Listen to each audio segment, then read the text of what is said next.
Hello, today we're going to be having a look at the Theocrat class, as represented here today by Nomlik Trismegistus, a goblin in the clouds.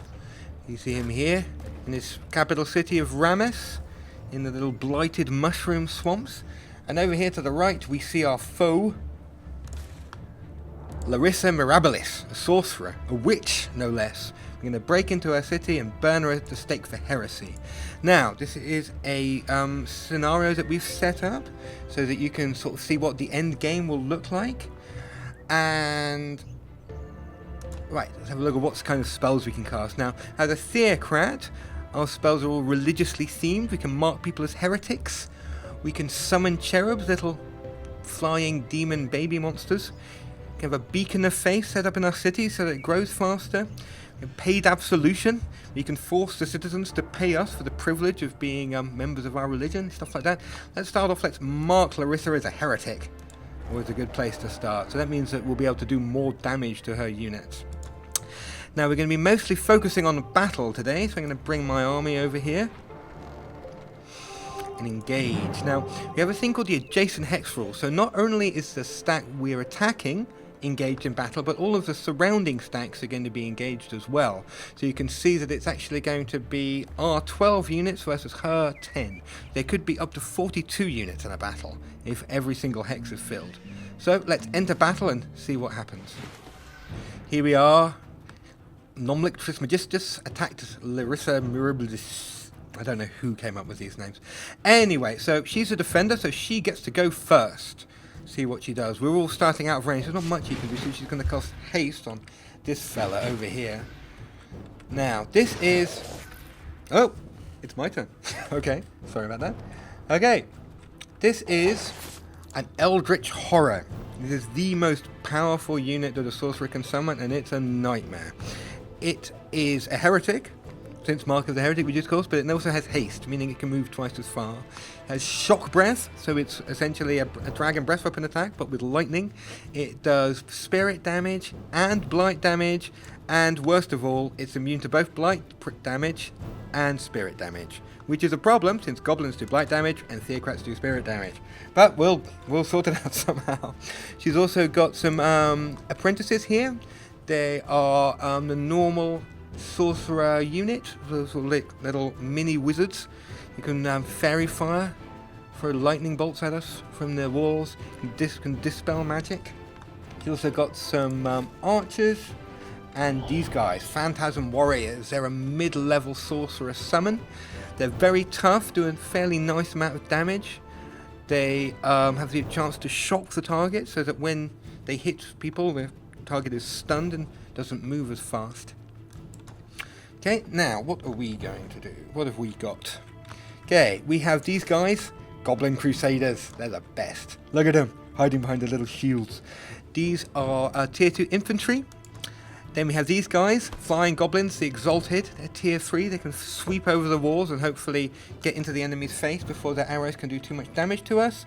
We've also got Martyrs. Martyrs are a low tier unit whose main gimmick is this ability, Absorb Pain, which I'm actually going to use on these Swarm Darters. What that means is if somebody tries to damage the Swarm Darters, and someone is going to try and damage the Swarm Darters, then the damage will actually be transferred to the Martyrs instead. So hopefully that will give the Swarm Darters a chance to actually shoot a bit before they get torn to pieces by the defenders.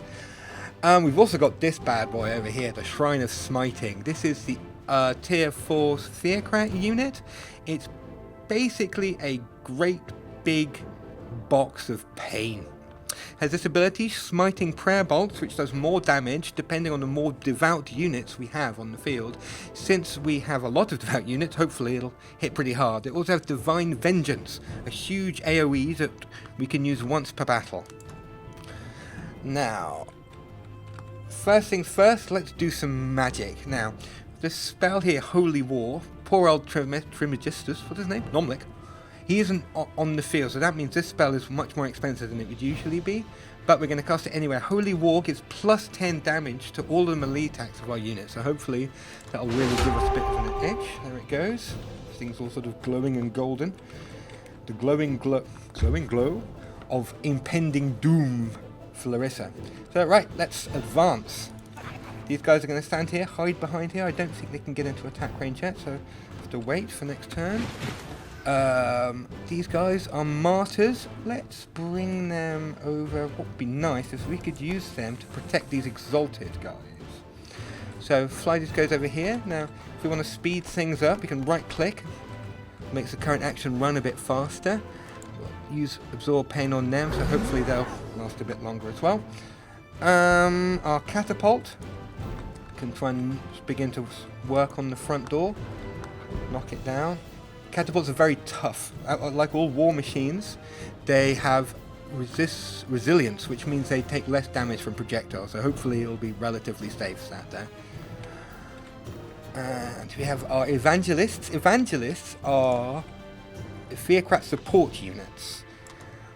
Among the tricks they can do is healing and touch of faith. Touch of faith boosts the unit's resistance, which makes it take less damage from elemental attacks. So once again we'll cast it on these guys. Let's have a feeling the AI is going to try and pick on them. Who else have we got? The exalted. Okay, well, they're waiting over there for now. More exalted. Now these guys are flying, so they can just fly over the walls. They can hide over here and hopefully sweep over the walls without taking too much arrow fire. Our Goblin Crusaders over here. We've got another. Take another camera view so we can actually see them. Martyr here. He's gonna use his absorb pain on these Crusaders. Now, Crusaders are infantry. What that means is they have little ladders so they can scale the walls. They're very vulnerable when they're doing so, but hopefully some of them will survive enough to actually get off an attack. Move these guys forward. We've moved everyone that we want to move. Is that right? Yep. Okay, over to you, Larissa. Do your worst. What's he gonna do? Chain lightning. Ouch. Oh, where are you going? He's gonna. What are you shooting at? Can't even see what you hit. Oh, you're just shooting at my trebuchet. Didn't do very much. And they're taking pot shots at my priests. Hopefully we'll be okay. I suppose, yeah, that's one way of absorbing pain, is to stand next to the unit and get shot instead of the unit. Not quite how I intended it, but we live and learn. Doesn't look like my trebuchet is going to last much longer either. Poor Crusaders. Taking shots at those guys. Now, fortunately they're protected by the martyrs. Now, hopefully we'll have just enough time to knock the wall down before my trebuchet gets torn to bits. Oh, not quite yet. Well, we'll have to hope for the best there. This guy's going to fly over here, so next turn he'll be able to get across. Swarm darters are finally in attack range, I believe. Let's stand here. Can we shoot now? Yes. Now, swarm darters actually fire little tiny mosquitoes, so they home in. That means they've got no range penalty and no line of sight penalty from shooting over the walls. You can see they do quite a hefty amount of damage, and hopefully they'll survive next turn to do some more damage again. In fact, since I have a feeling, let's cast Dispel. Instant Wrath means anyone attacking the Swarm Darters will actually take some of the damage reflected back onto them, so hopefully it'll help them at least punish people who try and pick on my poor defenseless little mosquito shooting friends. Right, these guys are going to run forwards over here. Try and climb up onto those walls, and you come up onto here. Keep climbing onto their little ladders, ready for action. Unfortunately now, because they're stood on the walls, their defense has been reduced quite heavily. Which, yeah, is a bit of a problem, but that's the risk you take if you try and climb up onto the wall of an enemy held castle. These guys are going to fly right over here. Getting ready to attack, and these guys, are we already martyring? Oh, we're already martyred. You guys can just hide at the back, and probably going to die anyway because of absorb pain, you two. And this, can we get into range to do anything fun? Right, we're in shooty range. I don't think this is our big area of effect attack, but we're not quite in range to do it yet. We could hit the Eldritch Horror, but it looks like we'd also blow apart our own trebuchet, and we don't really want to do that. We do have these smiting prayer bolts though, so can we hit anyone with those? Let's kill these archers. I'm sure we can get them. Yep, there they go. And who else have we got? The evangelists, poor guys. Priest, healer, heal thyself. Yeah, like Alf. And the martyrs. There we go. you guys fly over and come in to start picking on the archers over here. Okay, over to you again, Larissa. Ouch. Okay, now these are tier 1 archers against tier 3 units, so they're quite tough. Hopefully they'll survive a bit. Also our Shrine of Smiting, pretty tough unit as well. Hopefully won't die. So they are pouring a lot of fire into it. Maybe I should have cast Instant Wrath on that instead. Probably should have. Oh well. Yep. The side effect is the AI does understand things like Instant Wrath, so it knows that if it attacks the swarm darters, it's going to take damage itself, so it's not. So I guess the spell is kind of working. Oh, what are you up to, Mr. Eldritch Horror? Sort of slowly floating now. Normally he wouldn't be able to move that fast, but Larissa did cast haste on him, so yeah. He's quite a mobile demonic entity from beyond the grave. Now, these guys are flying over here. Guard. And the trebuchet finally gets to knock the door down. Hurrah! Leaving the way open. What is this door made of? It's tough, isn't it? How many hit points have we got there? 3. Pfft. Oh well. Time for our next trick. The Shrine of Smiting has Divine Vengeance. 10 fire and 20 lightning damage to everyone within range who's not devout.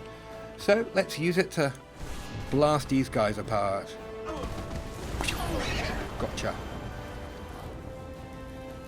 Unfortunately, it's only used once per battle, but you can see it's always a very effective attack. Swarm darters, who miraculously are still alive, can start dishing out more pain over here to these apprentices, who are also quite tough units. Crusaders up, climbing up onto the walls. What's going on over here? Now, here we have a bit of a problem. The Exalted have blocked off our Crusaders. The Crusaders can't get off the wall because the Exalted are in the way. Not very good planning on my part. Unfortunately, that means these guys are going to have to take an attack of opportunity from these Phantasm Warriors. But I don't really see a way around. Oh, I do. I can flank them. Now, the Phantasm Warriors can only do an attack of opportunity on these guys if they're facing them. If we run up behind them and make them turn around, like we're doing... Oh, or we could just kill them. That works too. Anyway, we'll fly over here. Start hitting these guys. I was trying to be all clever there. It shows me. That's why I just kill things. This is what we get. Anyway, okay, so the Crusaders can hopefully finish off these guys. Nope.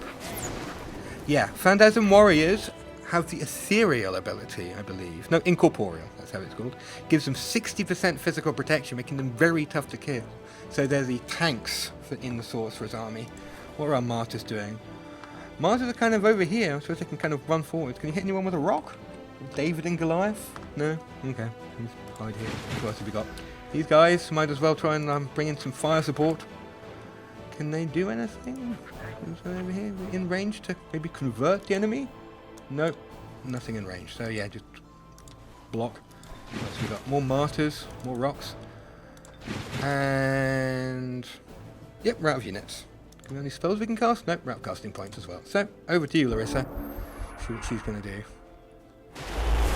But, oof, there goes my trebuchet. And here comes this guy. It's not going to be pretty. Ouch. Haha! Instant wrath. Did 11 damage back. Oh, and it gets healed by the apprentice. The apprentice, for the sorcerer, one of his main jobs is to follow the sorcerer's armies around and use healing abilities. Its healing ability only works on the summoned units, but sorcerer armies tend to have a lot of summoned units, so they tend to synergize quite well with each other. But yeah, we're getting there. Right, now, this guy is still a very big problem. We've got a bunch of units, but the Eldritch Horror is a terrifying, terrifying beast. And really, the safest thing to do is to shoot it with ranged attacks. Ranged attacks that we don't really have. So, okay. First things first. Let's kill the apprentices. Get those out of our faces. You're dead. Right. They're quite squishy units, so it doesn't take much to take them down. Right. Should we shoot Larissa, or should we rain fire? We really can't do much damage. Maybe we can sort of do a bit more damage to those apprentices. Trying to shoot through the walls, never that good an idea, but Yeah, so we can attack with the Crusaders, but the Crusaders, yeah, aren't going to be doing much back. Eldritch Horrors, immune to blight damage. Thanks. At least we can kill the apprentices.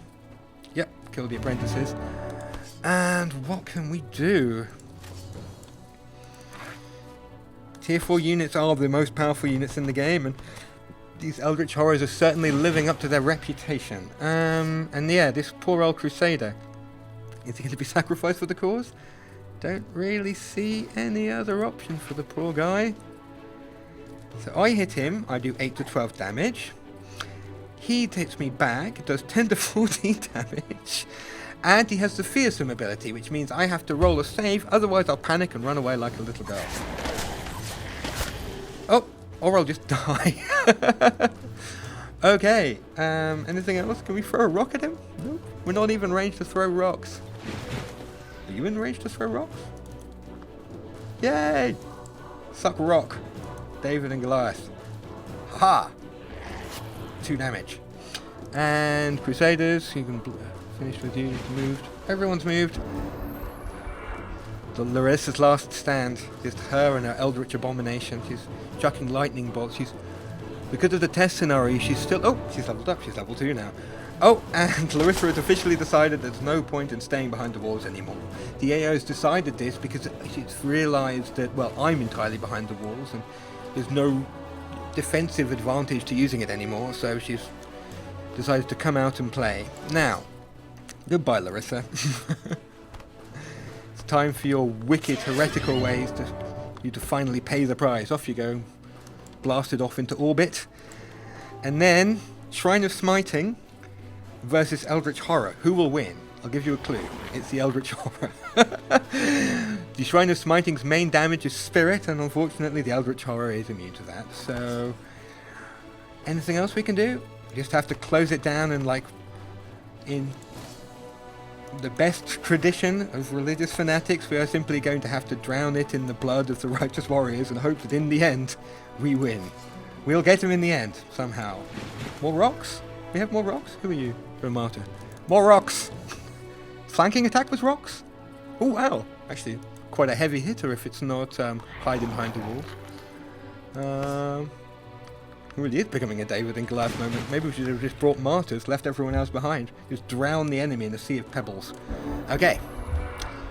See what this guy can do. Ouch. Oh, they got my martyrs. Well, they at least had a go before they got blown to bits by the electrical spewing demon monster thing. Oh, and he's put himself in a spot where I can only melee attack him from one place at once. What a dick. This guy is way more hassle than he's worth. Kill him. Okay, how much damage has he got left? He's got 23 hit points. Shrine of Smiting. Smite! 2 hit points. Ugh. This is not pretty. Okay, I'm not supposed to show you this, but Shrines of Smiting can float, which means they can float over walls. Now, this isn't a final animation, so I apologise for how ugly this looks. Plop. Right, point blank range. Die! Nope, Goblin Exalted. Can't get to him because he's hiding on top of the walls and there's nowhere to stand. I can't hit him. Damn you, AI. I've been outsmarted by my own AI. Okay, he's too clever for me. I think we're going to get him now. We're going to get him. Yes! Lone Crusader. Stabs him, takes him down, and that was the end of Larissa Mirabilis.